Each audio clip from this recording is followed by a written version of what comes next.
السلام علیکم ویورز. آج ہم خیبر پختونخوا کی گورننس کے حوالے سے سوالات کریں گے کہ خیبر پختونخوا کی حکومت کس جگہ کھڑی ہے.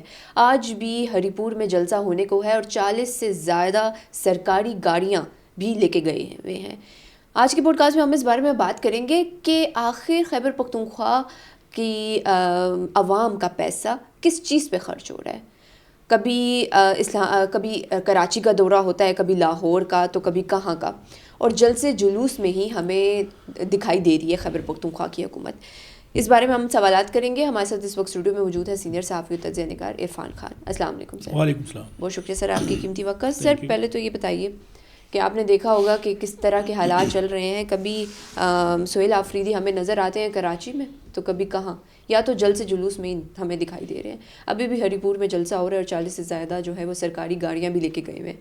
کیا کہیں گے آپ اس بارے میں؟ دیکھیں اس طرح ہے کہ حکومت کی جو ترجیح ہے نا, اور ان کی جو ان کو پتہ ہے کہ خیبر پختونخوا کے عوام نے ان کو کیوں ووٹ دیا ہے, وہ اسی راہ پر چل رہے ہیں. وہ راستہ جو بھی ہیں یا جو یہ لوگ اپنا رہے ہیں مقبولیت کا راستہ, وہ یہی احتجاج ہے کہ ہر وقت یہ سڑکوں پر ہو, ہر وقت یہ احتجاج ہی احتجاج کرے. صوبائی حکومت یا کسی بھی حکومت کا کام یہ نہیں کہ وہ سڑکوں پر آ کر احتجاج کرے. آپ مجھے بتا دیں کہ آج کے اس احتجاج کا مقصد کیا ہے. خیبر پختونخوا حکومت کو ان کو کیا ضرورت پڑی کہ یہ آج ہری پور میں جلسہ کرنے جا رہے ہیں؟ بالکل ہاں, وہی ان کا کام ہے کہ ڈیلیور کریں عوام کے لیے, ان کی فلاح کے لیے, ان کی بہبود کے لیے منصوبوں کی منظوری دیں. جو وفاق ہمیں یا خیبر پختونخوا کو اپنا حق نہیں دے رہا, اس فورم پہ یہ جا کر آواز اٹھائیں. اس فورم پہ جو سی سی آئی کی اگر فورم ہے, council of common interest, N F C اجلاس کا ہوتا ہے, یا جو بھی دیگر ہیں, اس پر جا کر ان کو اپنا احتجاج ریکارڈ کرنا چاہیے. یہ آ کے اپنے عوام کے ساتھ ادھر ہی احتجاج کرتے ہیں, سیلفیاں لیتے ہیں, ٹک ٹاک بناتے ہیں. ابھی میں وہ کچھ پوائنٹ آؤٹ کر رہا تھا کہ اس پہ بعد میں آتے ہیں کہ جو ان کی 22 ماہ کی کارکردگی ہے. پہلے آپ یہ سہیل آفریدی کا تھوڑا سا کارکردگی کا جائزہ لیتے ہیں. 3 ماہ ہو گئے ہیں اس موصوف کو. 15 اکتوبر کو اس نے اپنے وزارت اعلیٰ کا حلف لیا ہے. 90 دن ان کو ہو گئے ہیں کہ یہ وزارت اعلیٰ کی کرسی پر بیٹھے ہوئے ہیں. 90 دن میں یہ 20 دن چلا گیا ہے اڈیالہ جیل کے سامنے, ادھر احتجاج کرتا ہے. اب ظاہری بات ہے کہ پشاور سے آپ اڈیالہ جیل جاتے ہیں تو کم از کم آپ کو 2-3 دن ادھر گزارنے پڑتے ہیں, کیونکہ ایک دن آپ کا جانے میں لگتا ہے, ایک دن آپ کا آنے میں لگتا ہے. پھر وہ پختونخوا اس اسلام آباد میں قیام کرتے ہیں, ایک دن اڈیالہ کے سامنے آپ گزار دیتے ہیں. تو 20 دن یہ تو ادھر گئے. اگر آپ 2-3 دن کے حساب سے لگا لیں 45-50 دن تو انہوں نے صرف اڈیالہ جیل کے سامنے گزارے. ٹھیک. رہی بات یہ جو ہم ان کا ذکر کر رہے ہیں کہ ابھی 4-5-6 جلسوں کا انہوں نے انعقاد کیا, پشاور میں, کوہاٹ میں, ابھی ہری پور میں ہیں, یہ لاہور گئے ہیں, یہ کراچی 2 بار گئے ہیں. اس میں انہوں نے 15 یا 16-17 دن ضائع کیے. لاہور میں 4 دن گزارے, کراچی میں 3-4 دن گزارے, 2 دن پھر گزار کے آئے ہیں, کوہاٹ کے جلسے پہ دن گزارا ہے, آج کا جلسہ بھی جا رہا ہے, دن گزر گیا اس طرح. اور جو پشاور کے جلسے تھے اس میں بھی تو 15-16 دن انہوں نے اس پہ ضائع کی. 60-65 دن یہ ہو گئے. اگر آپ اس میں سے اتوار کی چھٹیاں نکال لیں, 12 چھٹیاں, موصوف نے 70 سے 75 دن, یعنی ان کے 90 دن, 3 ماہ کے اقتدار میں انہوں نے 75 دن اپنے جلسے جلوس احتجاج لاہور کراچی کبھی کدھر اس پہ خرچ کیے. باقی رہ گئے 15 دن. آپ مجھے بتائیں کہ 15 دن میں ان کے پاس کون سا الدین کا چراغ ہے کہ یہ رگڑ کے اس سے کوئی کارکردگی ہمیں دکھائیں, سامنے لے کر آئیں, کوئی انہوں نے سٹیپس اٹھائے ہوں, کوئی انہوں نے گڈ گورننس کے لیے اقدامات کیے ہوں. ٹک ٹاک انہوں نے کوئی 900 سے زائد بنائیں, کیونکہ روزانہ کے حساب سے 10 سے زائد ٹک ٹاک بنتی ہیں.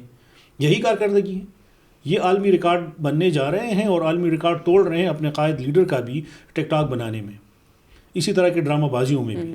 ایک طرف یہ اپنی کیبنٹ سے منظوری دے رہے ہیں, اپنے دستخط سے 4 ارب روپے اس کی منظوری دے رہے ہیں کہ آپ تیرا سے لوگوں کو نقل مکانی پر مجبور کریں, آپ تیرا سے لوگوں کو نکالیں تاکہ وہاں پر آپریشن ہو. دوسری جانب ادھر جا کے ان کے ساتھ ہمدردی کا اظہار کرتے ہیں. بالکل یہ کس کو بیوقوف بنا رہے ہیں؟ خود بیوقوف ہیں یا عوام کو بیوقوف بنانے کی کوشش کر رہے ہیں. اب ان کی یہ ڈرامہ بازی اسی طرح چلتی ہیں. اب لوگ سمجھ گئے ہیں. ادھر سے روزانہ کی بنیاد پر جو ان کی رپورٹ سامنے آ رہی ہیں اور جو ہمیں مل رہی ہیں، اور یہ جو اپنے چاہتے ہیں کہ سوشل میڈیا پر ہمارا کنٹرول ہو، وہ چیزیں وہ سامنے نہیں لاتی. لیکن یہ کیوں کل مجبور ہو کے ادھر چلا گیا، ادھر رونا دھویا کہ میں تو آپریشن کا مخالف ہوں؟ اگر آپ آپریشن کے مخالف ہو تو ان متاثرین کو کہیں کہ آپ واپس اپنے گھروں کو چلے جائیں، میں آپ کے ساتھ کھڑا ہوں. عجیب قسم کی ان کی ذہنیت ہے، عجیب قسم کی ان کی بیوقوفی کی انتہا ہے، نااہلی ہے، نالائق ہیں، کرپشن عروج پر ہیں، بیڈ گورننس ہیں، کسی کا کوئی پتہ نہیں چل رہا کہ کون کس راہ پہ چل رہا ہے. ہر ایک نے اپنی اپنی دکان کھولی ہوئی ہے، کرپشن کا بازار گرم ہے اور ان کو ان میں پڑی ہے.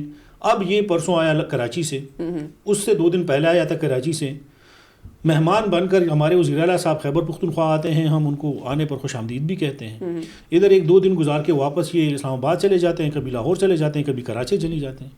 اب اس عرصے کے دوران کہ ان کے 3 مہینے میں نے آپ کو بتایا نا کہ انہوں نے کوئی 45-50 دن یا تقریباً 60 دن وزیر اعلیٰ سہیل افریدی نے اسلام آباد میں، کراچی میں، لاہور میں گزارے. ٹھیک ہے، ان 3 مہینے میں کیا مریم نواز ایک دن کے لیے پشاور آئیں؟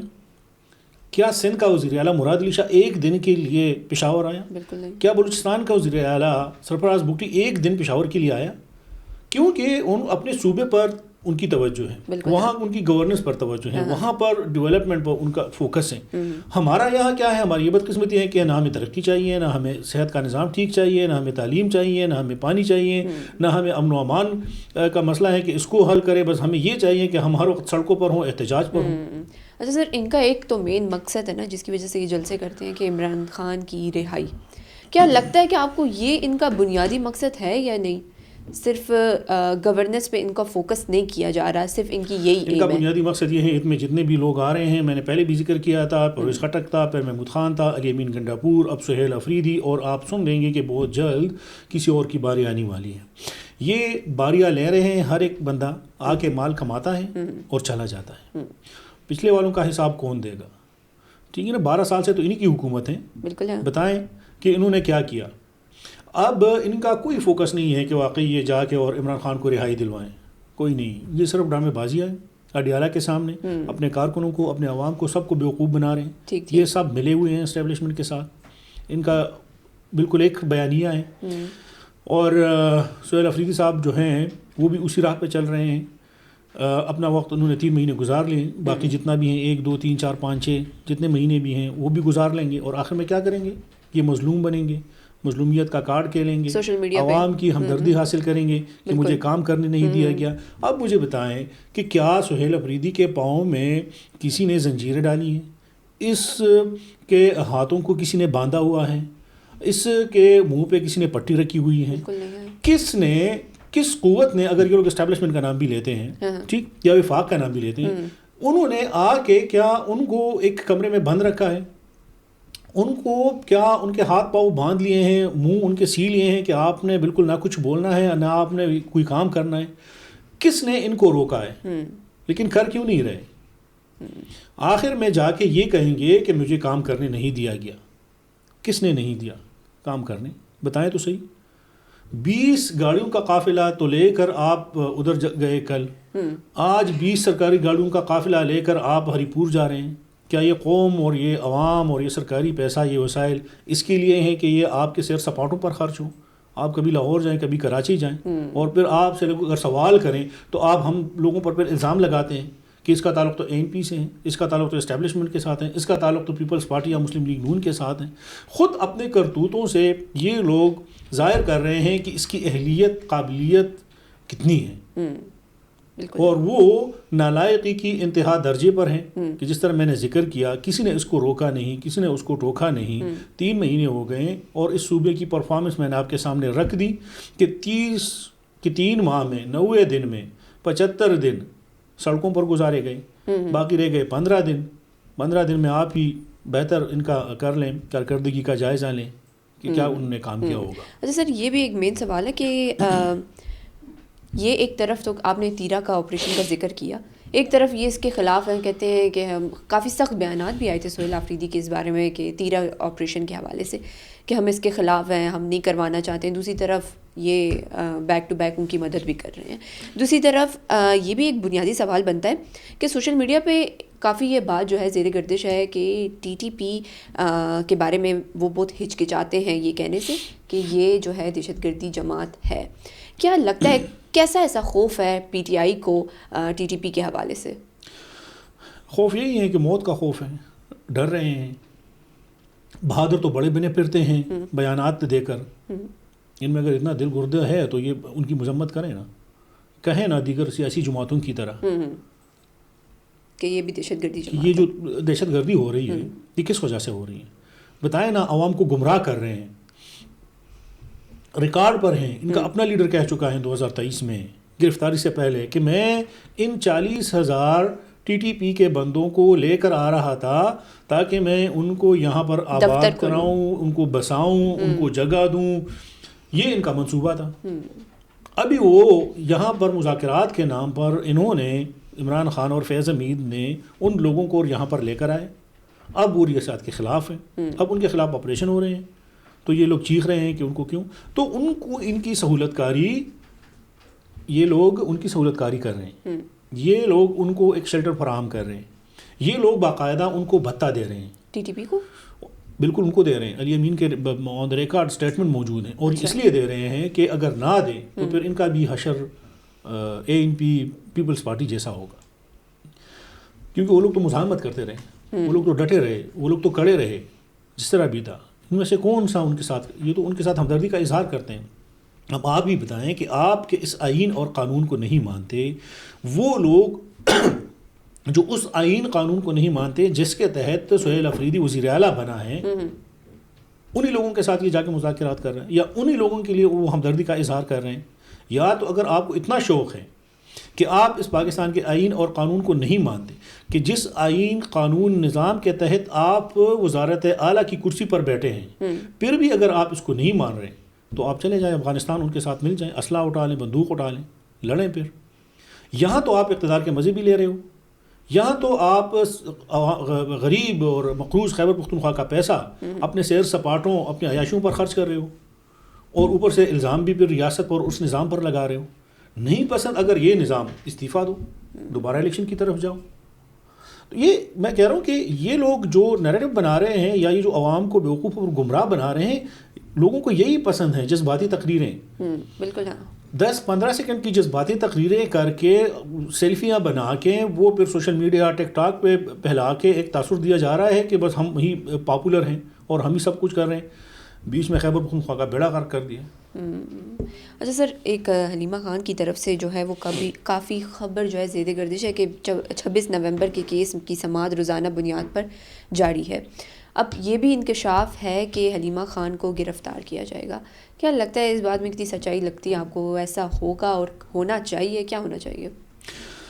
دیکھیں، اگر اسٹیبلشمنٹ نے سابق D G I S I کو نہیں چھوڑا، اگر وہ ریاست مخالف ایکٹیویٹیز میں انوالو رہا ہے، اگر انہوں نے اس طرح کے اقدامات کیے ہیں جس پر اس کے وہ ثابت ہو گئے ہیں، تو میرے خیال میں کسی کو بھی رعایت نہیں ملنی چاہیے.